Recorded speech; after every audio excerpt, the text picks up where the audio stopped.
Baik, mari kita lanjutkan ya dengan pembahasan kinematika gerak. Nah, eh, tadi kita sudah membahas contoh yang ada pada soal. Nah, mari kita bahas bentuk-bentuk umumnya dari gerakan. Biasanya kita itu membagi gerakan menjadi dua ya. Yang pertama, gerak lurus. Yang kedua, gerak melingkar.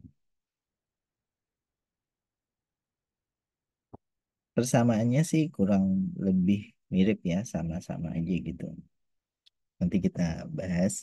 Nah, sekarang yang gerak lurus terlebih dahulu. Pada gerak lurus biasanya ada gerak lurus yang eh,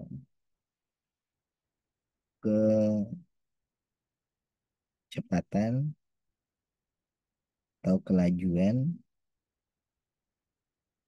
konstan, tidak berubah berarti ya kelajuannya. Ada yang kecepatan berubah. Dua situasi ini berbeda. Kalau kecepatan atau kelajuan konstan, ini berarti kita bisa tuliskan secara bersamaan ya. Di titik dua, yaitu V sama dengan konstan. Kalau nilai awalnya 10 kilometer per jam, ya semenit kemudian, 5 menit kemudian tetap sama 10 kilometer per jam. Dengan demikian, kita bisa pastikan bahwa nilai percepatan nol, karena kecepatannya atau kelajuannya konstan. Nah, kalau kecepatannya berubah, berarti V itu tidak konstan. Sementara A itu punya nilai. Nah, biasanya sih kita yang dibahas itu adalah nilai A-nya ini konstan. Jadi kita anggap saja ya nilai A-nya konstan. Walaupun juga bisa berubah-ubah. Nah, untuk gerak melingkar eh, tidak ada yang namanya kecepatan. Misal ya kita tulis kecepatan konstan ini tidak ada. Kenapa? Karena kecepatan ini kan adalah vektor ya. Sementara gerak melingkar arahnya, arah gerakannya, misal ini ada batu diputar begitu, maka kita tahu arah gerakan dari batunya ini selalu berubah-ubah. Makanya kecepatan tidak pernah konstan. Karena kecepatan itu kan vektor, jadi ada besarnya, ada arahnya. Arahnya selalu berubah-ubah sehingga tidak mungkin kecepatan konstan. Nah, kecepatan yang saya maksud ini biasanya adalah kecepatan, ya, saya tambahkan di sini, kecepatan radialnya. Kita punya istilah yang berbeda untuk gerak melingkar, yaitu kecepatan sudut. Nah, atau biasa ditulis dengan omega. Ini kecepatan sudut. Tentu kecepatan sudut bisa jadi konstan. Ya, kita tulis konstan atau kecepatan sudutnya sudut berubah. Kenapa berubah? Karena ada percepatan. Nah, percepatannya ditulis alfa ya. Jadi kalau tadi pada gerak yang lurus, kalian perhatikan ini ada V, ada A, maka gerak yang melingkar ada omega dan ada alfa. Jadi kalau kalian menemui suatu soal, maka lihat dulu apakah dia gerak lurus atau dia gerak melingkar. Yang mana nih? Kalau dia gerak lurus, perhatikan kembali apakah lajunya konstan atau kecepatannya berubah. Tadi ada dua opsi ya. Kalau dia gerak melingkar, tidak mungkin kecepatannya konstan. Pasti kecepatan radialnya itu berubah ya. Nah, yang konstan bisa jadi kecepatan sudut. Atau kecepatan sudut bisa pula berubah. Jadi ada dua pilihan. Nah, kapan kecepatan sudutnya konstan? Kalian bisa ambil acuan kalau bentuk lintasannya lingkaran sempurna ya. Ini saya gambar seadanya saja. Misal ini lingkaran sempurna. Namun benda di alam ini kalau bukan apa batu yang diikat ke tali kemudian diputar-putar itu nggak mungkin lingkaran sempurna. Bumi kita pun tidak lingkaran atau bola sempurna ya, dia elips lonjong. Demikian pula lintasan planet mengelilingi matahari tidak lingkaran sempurna. Maka kemungkinan besar yang akan kalian temui adalah kecepatan sudut yang berubah, yaitu bentuknya elips. Nah, inilah masuk di astronomi biasanya lintasan dari planet dengan salah satu titik fokusnya adalah matahari, begitu ya kira-kira. Ini planet lintasan dari bumi misalnya. Elips tidak melingkaran sempurna sehingga kecepatan sudutnya bisa jadi berubah gitu ya. Nah, eh, mari sekarang kita bahas mengenai gerak lurus terlebih dahulu, baru nanti masuk ke gerak melingkar. Saya tulis di bawah saja. Nah, pada gerak lurus, sekarang pembahasan mengenai gerak lurus, kita memiliki beberapa besaran. Yang pertama, posisi biasanya dituliskan dengan vektor. Ini vektor ya, vektor R. Kita sebutnya vektor posisi. Yang kedua, kelajuan biasanya ditulis dengan simbol V biasa. Yang ketiga, kecepatan biasanya ditulis dengan V dengan ada panah di atasnya. Ini cara menulis vektor ya. Jadi kita bisa bedakan kelajuan itu besaran skalar, kecepatan itu besaran vektor. Kemudian ada percepatan, ditulis sebagai A, ini. Jadi kalau percepatan besaran vektor ya. Kemudian ada lagi yang mengakibatkan kecepatan sebuah benda yang mengakibatkan percepatan, yaitu gaya ya. Gaya adalah suatu besaran yang mengakibatkan benda mengalami percepatan. Contohnya di hukum Newton, F sama dengan M kali A gitu ya. Nah, ini di gerak lurus mungkin terlibat ini ya, beberapa jenis besaran. Nah, biasanya kita tuliskan dengan notasi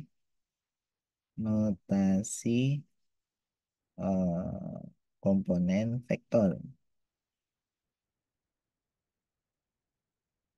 Apa itu notasi komponen vektor? Notasi komponen vektor itu misalnya kita ada sebuah, begini aja deh.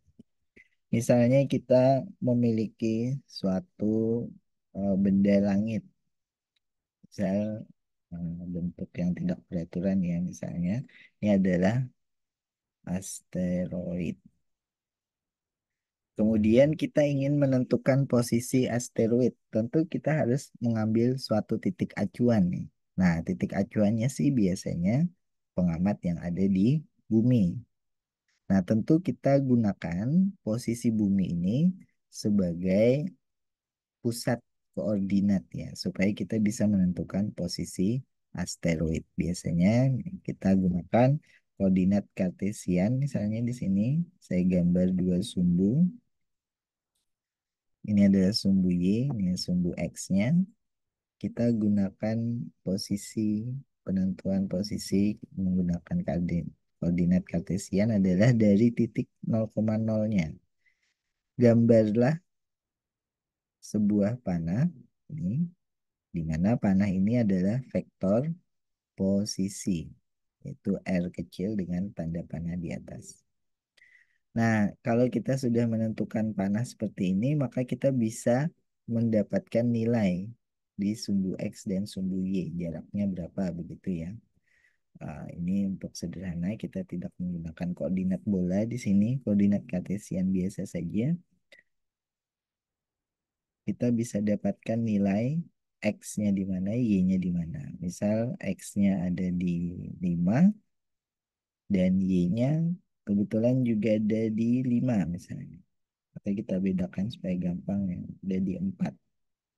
Maka vektor posisi itu digambarkan menjadi seperti ini. Itu 5 ada arah I topi plus 4 ada arah J topi. Dengan satuan ditulis terakhir misal meter begitu ya. Nah, ini adalah vektor posisi. Bagaimana caranya kita mendapatkan kelajuan atau kecepatan dari vektor posisi? Nah, tentu kecepatan bisa didapat karena benda yang kita analisa misalnya berubah posisinya. Awalnya ada di sini, kemudian dia mengelilingi, melintasi ya di samping bumi, sehingga sekarang vektor posisinya berubah seperti panah warna hijau. Kita sebut saja ini R2. Yang atas tadi kita tuliskan sebagai R1. Nah, di sini ada selang waktunya perubahan tersebut asteroid dari posisi yang pertama, sini ya, ke posisi yang kedua, di sini. Jadi ada perubahan selama selang waktu delta T. Nah, perubahan inilah yang kita gunakan untuk menentukan kecepatan. Jadi, vektor kecepatan itu adalah perubahan vektor posisi dibagi perubahan waktu atau selang waktunya. Misalnya, sebuah asteroid berpindah kalau dilihat dari bumi ini ya dari satu ke dua selama waktu 1 jam. Berarti delta T 1 jam. Kemudian delta R-nya dapat dihitung dari selisih dua posisi tersebut. Misal kita beri nama R1. R2 bagaimana? Kita tulis di atas ini ya. R2 atau saya gunakan warna hijau. R2 dengan panah di atasnya itu adalah kita ambil contoh sini tarik ke bawah posisinya ya katakanlah 6. Kemudian ini ya katakanlah 1 gitu ya. Jadi 6, oh, maaf saya gunakan warna hijau. 6 I plus 1 J. Nah, ini vektor posisi di ke- di letak yang kedua begitu ya. Satuannya tentu masih sama, anggaplah meter ya, walaupun nggak mungkin meter, barangkali cocok kilometer mungkin ya. Nah, kilometer saja, biar make sense.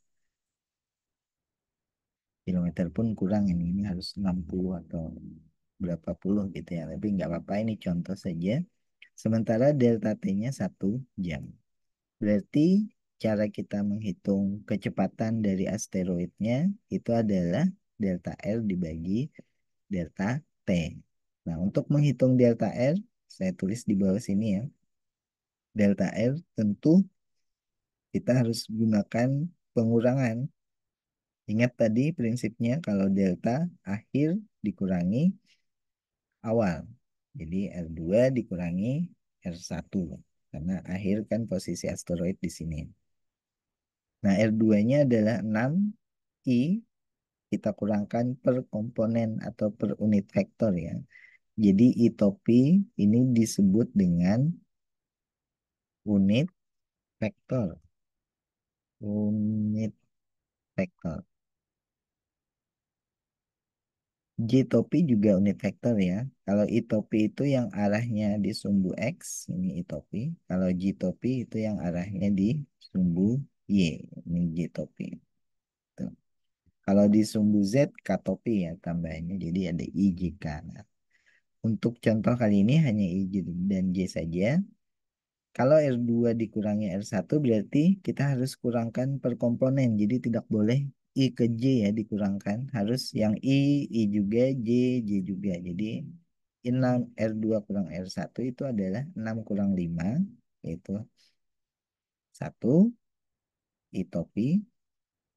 Kemudian 1 dikurang 4 adalah minus 3 J topi. Nah ini adalah delta R-nya. Kemudian delta T-nya di sini sudah diberitahu selang waktu 1 jam.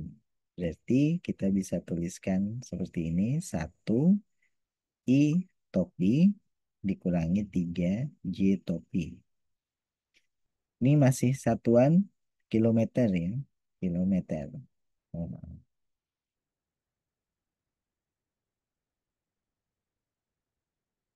masih satuan, nah satuan kilometer. Dibagi selang waktunya 1 jam. Maka kalian bisa lihat vektor kecepatan adalah 1 I topi minus 3 J topi kilometer per jam. Ini satuan kecepatan. Kadang 1 I tidak ditulis 1, cukup I saja. Karena udah pasti 1 ya, depannya ini 3 J. Kita tulis kilometer per jam. Nah ini adalah cara menghitung kecepatan dari unit vektor. Kita lanjut dengan eh, percepatan ya. Nah, kalau percepatan definisinya adalah perubahan kecepatan. Jadi andai kata di sini asteroidnya lanjut gerakannya, nah, gambar ulang ya. Asteroidnya misalnya lanjut karena dia melintasi bumi, dia terus ke sini posisinya. Nah, tentu ada perubahan lagi kan asteroid ini. Sekarang dia kita gambarkan warna biru misalnya. Posisinya ada di sini, yaitu yang ketiga, vektor posisi ketiga. Nah, di vektor posisi ketiga, maka kita bisa hitung pula dari grafik kita ya, ini berapa misalnya di sini, misal di sini 8 dan ke bawah misal di sini 4 begitu ya.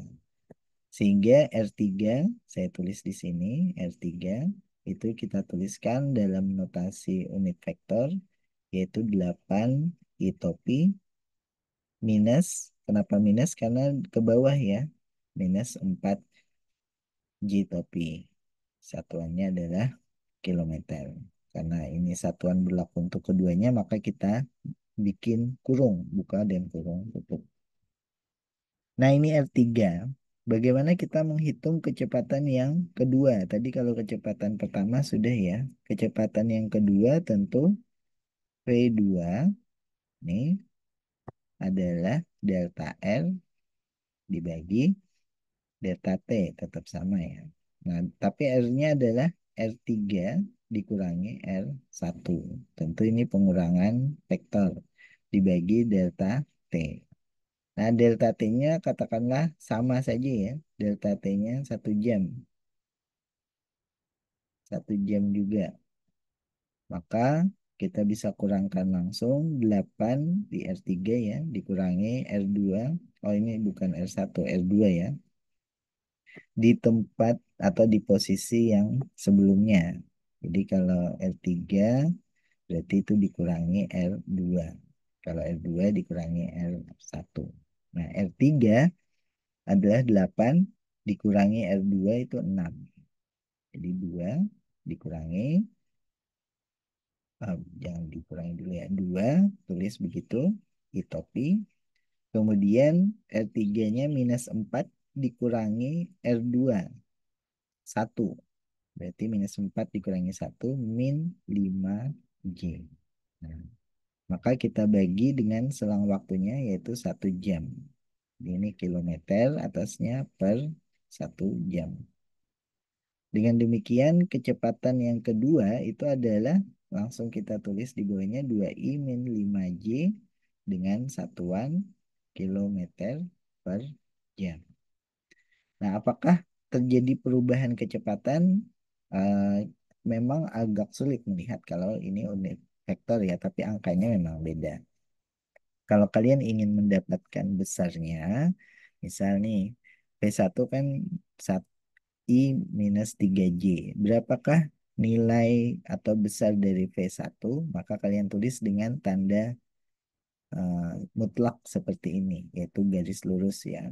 Yang mana nilai dari V1 bisa dihitung dari Vx kuadrat plus Vy kuadrat. Vx-nya tuh yang ini. Nah, ini adalah komponen Vx. Vy-nya adalah yang ini. Nah, jangan lupa minusnya ya. Ini adalah komponen Vy. Jadi kalau Vx kuadrat plus Vy kuadrat tarik akar, berarti akar 1 plus 3 kali 3 9 minus jadi plus ya. 9 tambah 1 akar 10. Nah, ini adalah kecepatannya. Kalau kalian kalkulator, nanti langsung ditarik akar saja, akar 10. Kira-kira 3 sekian ya. 3 kali 3 kan 9, 3 koma sekian nih, akar 10. Nah, bagaimana dengan V2? V2, kecepatannya tentu juga bisa dihitung ya, seperti halnya V1 tadi.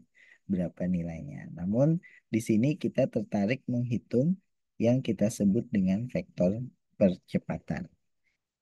Nah, vektor percepatan adalah lagi-lagi ya, delta V selisih dari dua kecepatan dibagi delta T.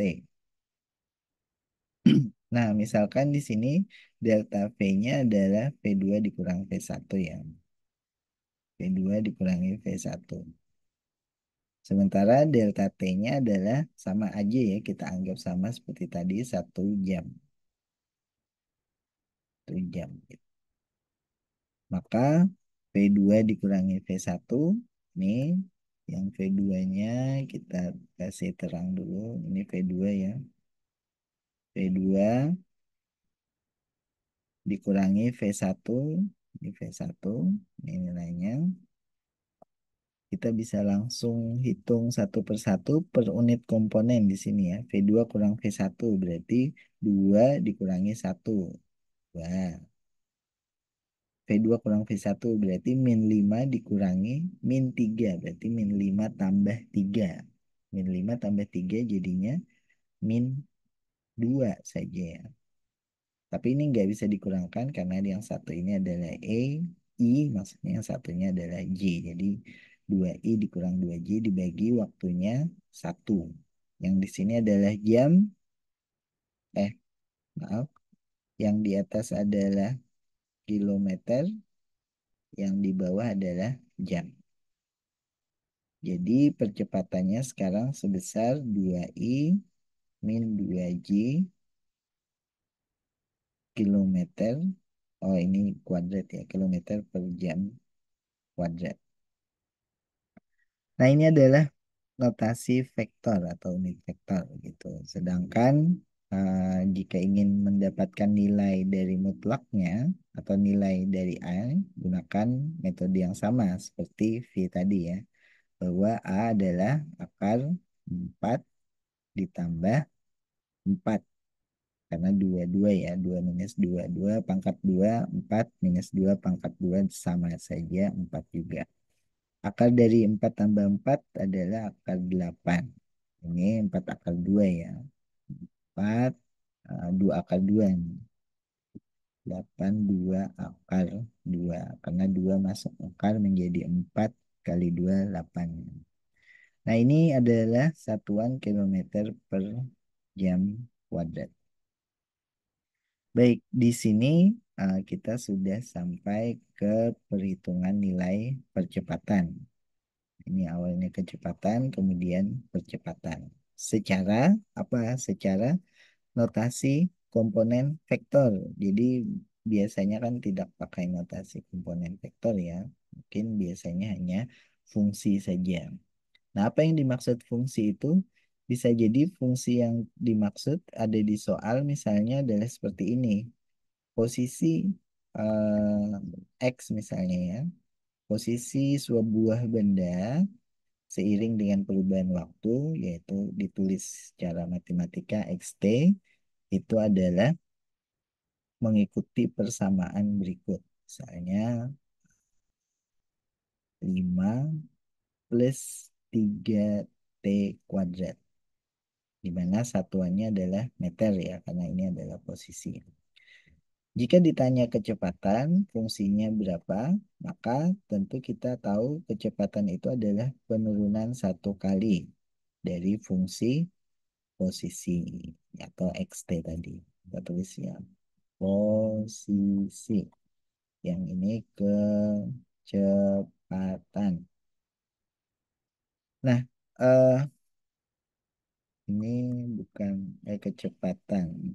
Sebentar, saya perjelas lambangnya. Yang saya maksud di sini adalah fungsi X-T-nya. Nah, jadi diturunkan terhadap T. Nah, untuk penurunan kalau tidak ada T berarti dia nol ya. Berarti nol plus kalau ada T pangkat berarti 2 dikalikan dengan di bawah, yaitu 6. T, kemudian 2 dikurangi 1. Jadi itu cara menurunkannya. Ini hasilnya adalah 6T. Jadi kecepatannya adalah 6T. Sementara posisi adalah 5 plus 3T kuadrat. Nah, bagaimana dengan percepatan? Percepatan yang mana dituliskan A bergantung pada waktu, itu adalah turunan satu kali lagi dari fungsi kecepatan. Nah, fungsi kecepatan kan 6T. Kalau diturunkan satu kali lagi, D, DT, 6T. Hasilnya adalah 6. Jadi sebuah angka ya. Nah, kalau kalian lihat di sini, tidak ada T lagi. Hanya angka 6. Artinya apa? Artinya adalah bahwa percepatan nilainya konstan. Jadi tidak berubah walaupun waktunya berubah karena tidak ada huruf T atau lambang T di sini ya. Percepatan konstan nilainya adalah sebesar 6. Anggaplah ini misal meter per detik ya. Berarti X satuannya meter, waktu adalah meter per second, kecepatan meter per second kuadrat. Jadi percepatannya konstan. Posisi, bagaimana posisi? Kita ditanya misalnya pada T sama dengan 2 detik, berapakah nilai X posisi terhadap T? Berarti 5 tambah 3 kali 2 pangkat 2. 2 pangkat 2, 4 kali 3, 12 tambah 5 berarti 17. Ini adalah posisi, misal satuannya meter. Jadi untuk kecepatan pada T sama dengan 2, P, T, tinggal ganti T-nya menjadi 2 ya. 6 kali 2. Nah, kecepatannya adalah 12 meter per second. Nah, bagaimana dengan percepatan? Percepatan tadi sudah kita dapatkan di bawah ya, 6. Berarti kalau percepatan 6 meter per second kuadrat, maka kecepatannya akan terus berubah terhadap waktu. Ini kalau kecepatan, oh maaf saya keliru. Ini bukan 6. Kita hapus dulu ya. Ini kecepatannya adalah, kita tulis ulang, yaitu turunan satu kali dari kecepatannya X T. Berarti yang di atas tadi ini ya oh, sudah extend. Turunan satu kali dari 5 plus 3T kuadrat. 5 plus 3T kuadrat. Nah, kalau turunan satu kali, turunan dari 5 kan tidak ada T-nya, berarti dia 0. Plus turunan dari 3T kuadrat adalah 6T. Nah, kalau 6T berarti bergantung pada waktu ya. Waktunya tadi 2 detik, maka untuk T sama dengan 2, kecepatannya yaitu P2 sama dengan 12 meter per second. Apakah kecepatan ini berubah? Iya. Kenapa? Karena punya percepatan ya di sini. Kalian lihat ada percepatannya. Nah, karena itu dia tidak bakal konstan kecepatannya di 12 pasti berubah setiap detiknya. Nah, cara yang gampang untuk memahami adalah kalau percepatannya ini 17, bukan. Kalau percepatannya ini 6 meter per second kuadrat, maka setiap detiknya kecepatan itu akan berubah sebesar 6. Misal tadi ya, V2 awalnya 12 meter per second. Maka V3 adalah 18 meter per second. Masukkan ke persamaan ini tadi ya. Nah, kalian lihat kan selisihnya. Ini adalah selisih untuk percepatan yaitu sebesar 6 meter per second kuadrat. Jadi jika waktunya bertambah 1 detik, maka kecepatannya juga bertambah sebesar nilai percepatan. Nah, di sini nilai percepatan 6. Jadi setiap detik ya nambah 6 berarti V detik keempat 18 tambah 6 berarti 24 meter per second. Jadi ini cara gampang untuk melihat pengaruh percepatan terhadap kecepatannya. Nah, baik sampai di sini apakah ada pertanyaan?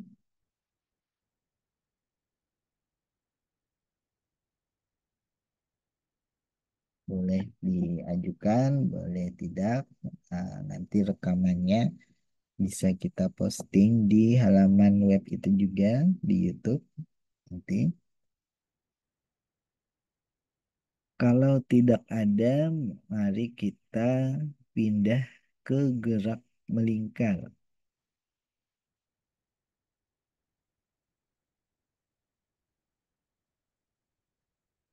Gerak melingkar, sebentar saya akan atau barangkali kita lock up dulu di Zoom yang ini ya, supaya kita bisa agak panjang waktunya di Zoom yang kedua.